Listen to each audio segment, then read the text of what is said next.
Sa isang liblib na baryo sa Quezon, may lumang bahay na matagal nang iniiwasan. Sa likod nito, may isang balon na lumana at puno ng lumot. Ayon sa matatanda, hindi ito basta-bastang balon. Isa raw itong lagusan ng masama. Si Rico, isang vlogger na mahilig sa kababalaghan, ay nagpasyang puntahan ito para sa content. Wala siyang ideya kung anong nilalang ang naghihintay sa kanya. Habang naglalakad si Rico papalapit sa balon, biglang lumamig ang paligid. Napansin niyang walang kahit anong ibon o kulisap na marinig. Tahimik. Nakakabingi ang katahimikan. Nang sumilip siya sa loob ng balon, parang may gumalaw sa ilalim. Hindi tubig kundi anino. Napatras siya, pero napangiti pa rin. Perfect ito para sa vlog, bulong niya sa sarili.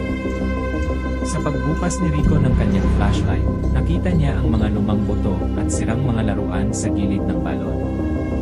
Napaisip siya, ano kaya ang nangyari sa mga ito?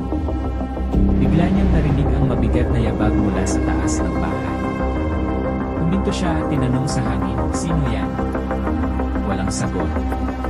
Pero ang pakiramdam niya, may isang malamig na kamay na tumawag sa kanya. Huminto ito ng mabilis, ngunit wala siyang makita. Ngunit ramdam niya ang paghinga ng malamig na hangin sa kanyang leg, na parang may humihilik sa likod niya. Nagtakbo siya palabas ng balon papunta sa bahay, ngunit biglang may narinig siyang sigaw ng babae mula sa loob. Tila humihingi ng tulong, ngunit ang boses ay malamig at puno ng dalamhati.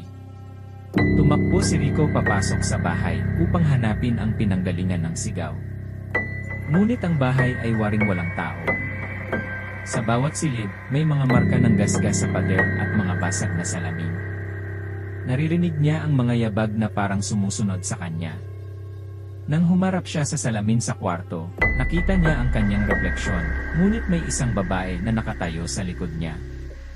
Gumapang ang lamig sa katawan ni Rico habang pinagmamasdan niya ang babae. Ang mga mata nito ay walang buhay, nakatuon lamang sa kanya. Nagsimulang humagod ang babae sa kanyang braso, at ang mga salita ay dumaloy mula sa kanyang bibig, tulungan mo ako. Iligtas mo ako. Hindi niya maintindihan kung paano, ngunit ramdam niyang may kwento ang babaeng ito na kailangang marinig. Ipinagpatuloy ni Rico ang kanyang pananaliksik tungkol sa balon at bahay.